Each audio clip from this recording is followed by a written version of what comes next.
Nurses are frontline responders who save life through quick assessment, prioritization, and teamwork. Hi everyone, I am Carl Japete Saponero, and today I'll walk you through the ABCDE approach essential nursing interventions for common emergency and disaster conditions. So we will now proceed to the primary emergency assessment, for which is the ABCD and E. A stands for airway. No, ato siyang i-clear ang airway if blocked. Then B for breathing. Check if the patient is breathing.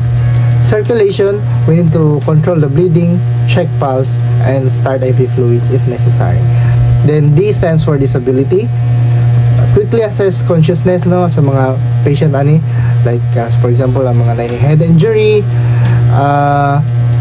sa pa man na siya, like gamitan to siya ganing use nga AVPO nga quick assessment, which is the alert, the verbal, the pain, and the unresponsiveness of the patient. No, and the next one is the exposure. We need to look for hidden injuries but keep the patient warm. No, so kani siya nga akong ipanghatag sa inyo ng mga examples, gamit ito ni siya o ato ni siyang discuss further sa later sa akong paghatag sa next ato. We will now go to the emergency conditions, no, which is the main segment sa atong topic. First is the triage in a mass casualty incident like bus.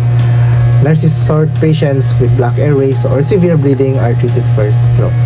So kung kani mga mag-triaging ta, kung ma-assign ta sa triaging area, kita ng mga nurses, lagi tayo ginagamit nga upat nga color coding, which is first the green, the yellow, the red, and the black. So green stands for non-urgent.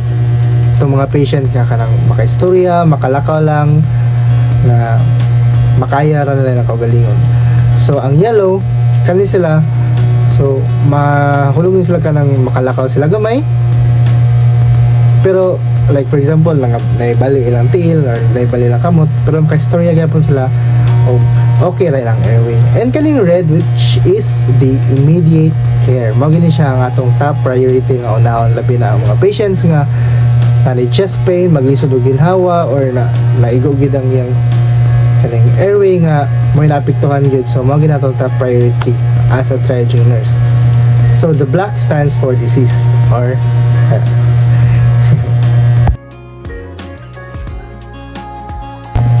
Next is soft tissue injuries. No, naga-involve ang damage sa muscles, ligaments, tendons nga mo yung mga commonly causing the pain, and mo na siya mag-swell na siya, mag-bruise na din na siya, and then mo na yung maka-cause po sa restricted movement ito niya. So usually mo na siya nagka-resulta sa mga tao nga like trauma or na overuse, mo na siya sa mga sporty persons or mga athletics, maginik sa karela sa mutawag sila mag exercise or kanang mag warm up, no. So ang atong ginatreat ani ginagamit nga method is the RICE method. RICE stands for rest, ice, compression, and elevation. So mga siya commonly na gina-use sa mga patient nga na yung mga soft tissue injuries. The bone and joint injuries, no, in a workplace accident or anything nga asa ka nga lugar, no, kung naka-fracture ka imong tiil, imong kamot, so atong baton niya na is immobilize it. Sa mutag klaro kay nato nga bali na gid siya, no, ato na gid siya nang immobilize.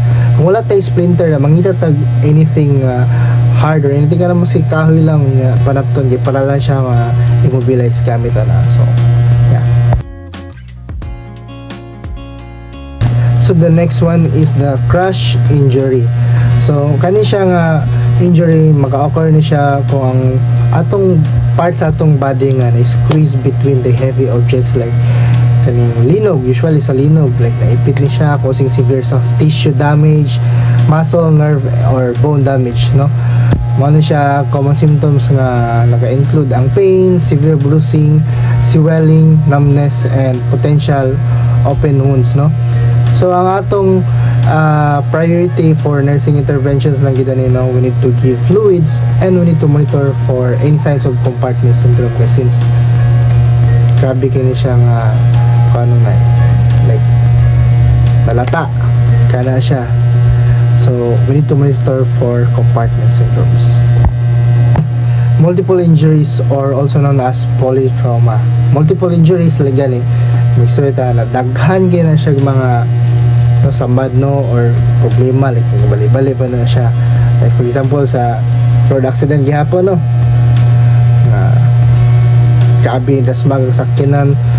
So atong unang baton ginana niya, maski pag unsa pa nagbali-bali pa na siya, we need to check first the airway. We need also to use no katong gingon pag atong A, B, C, D, and D.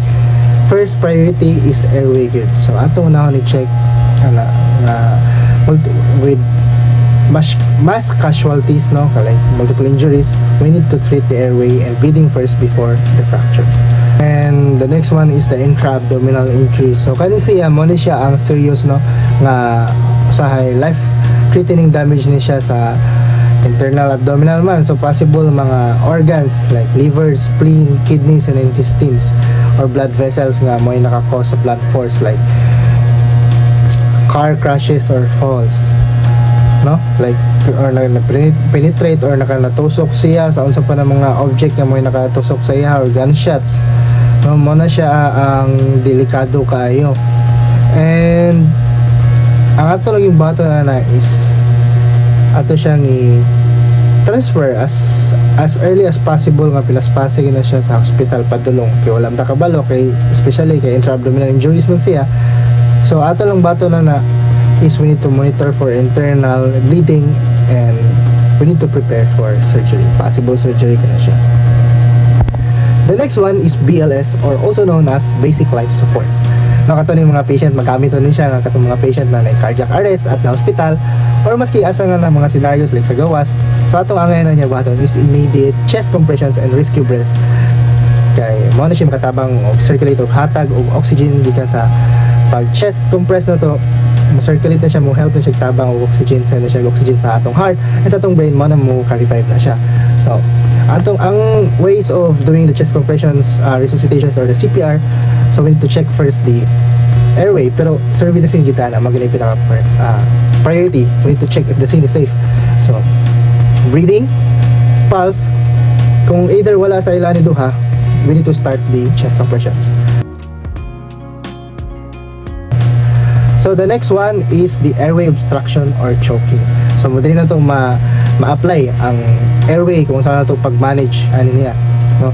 Like for example, mga tag-tag scenario kung sa cafeteria, like, ang tao nakakaon siya nga tibugol kayo, so maglisod siya pulon, so na-choke siya. So na may sign sa mga tao nga na-choke, like ana gila sila so mo siya, isa na siya nga signs, manay pinaka-common nga sign to siya niya kanang ang tao nga dili makaistorya, nag-pale na yung naong, or kanang nag-blue na, or ginatawag na ito nga cyanosis. So atong gamiton na niya nga technique is the Helmich maneuver. So like this.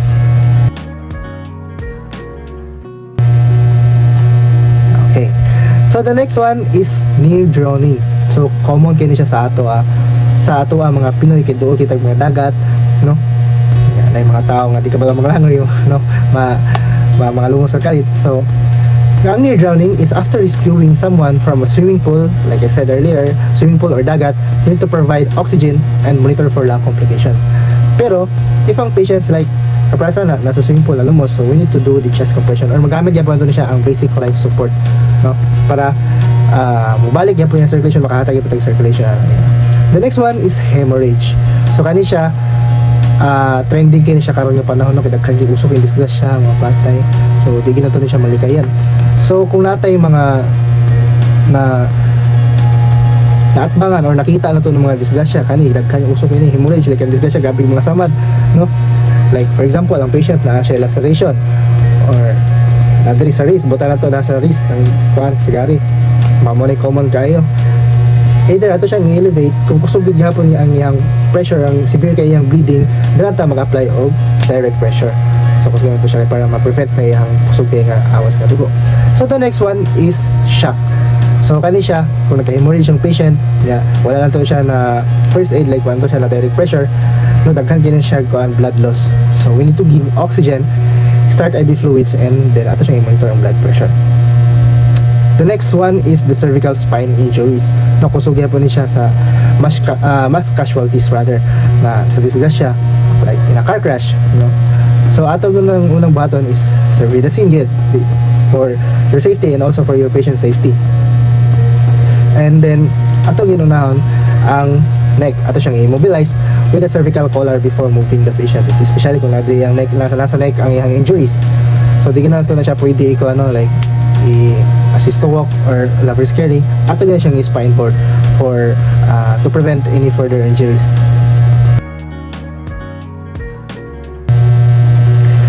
Kaning maxillofacial trauma mo ni siya sa sports injury, no? We need to protect the airway and we need to control also the facial bleeding. So kani ingested poison. So atong unang bato na ni, since naka-poison man siya, dili na to na siya painom kung tahan to siya kung sa yung gipang inom. Kung ang patient niya ni atong siyang instruct na di na to siya painom og ini gatas, kanabitang makapasamot sa poison, mas mulala siya, no, ang acid. So ang ato na is we need to identify the poison, pero dili na siya first ato baton, pero one of the important gyapon nga atong hatag sa patient. And then we need to give the activated charcoal if indicated, no. Then the next one is the carbon monoxide poisoning. So kani siya common sa mga tao nga matulog sa sakyanan nga nakasirado, nga dili ugly, no? Or also kanang common po kanang house fire, no? Kani ato siyang buhaton gid ani. Palayo na to ang patient sa kanang mga aso.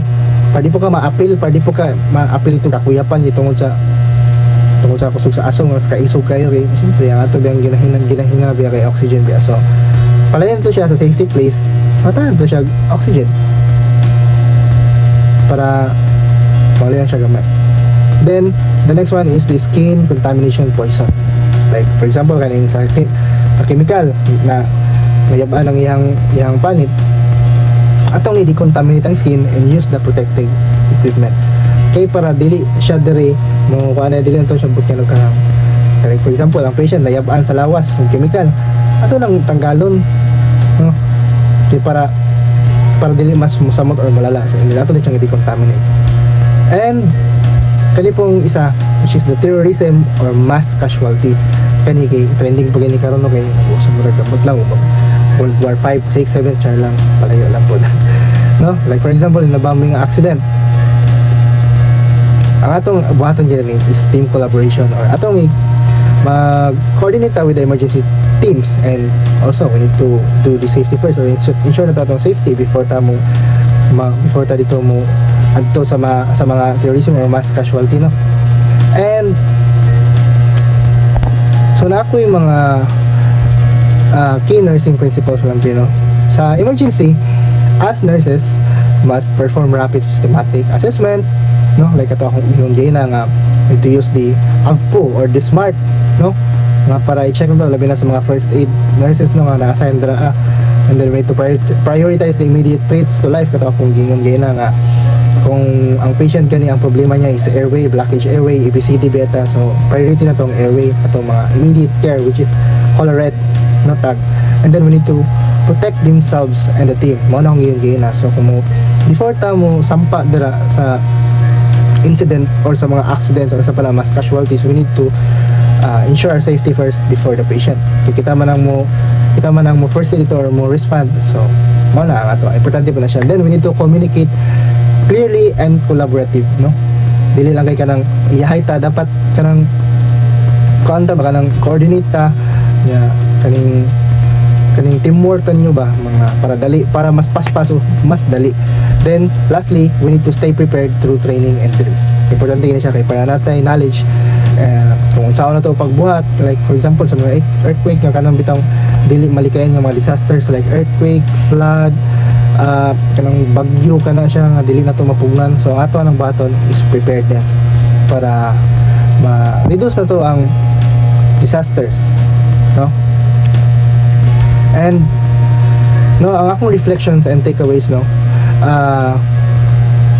ang kaning emergency and disasters is all about preparedness, rapid action, and saving lives, no? As nurses, it will bring order to chaos and hope to communities. So ang akong key lesson ani, prepared nurses to save lives. So that would be all. Thank you for your listening. And good day.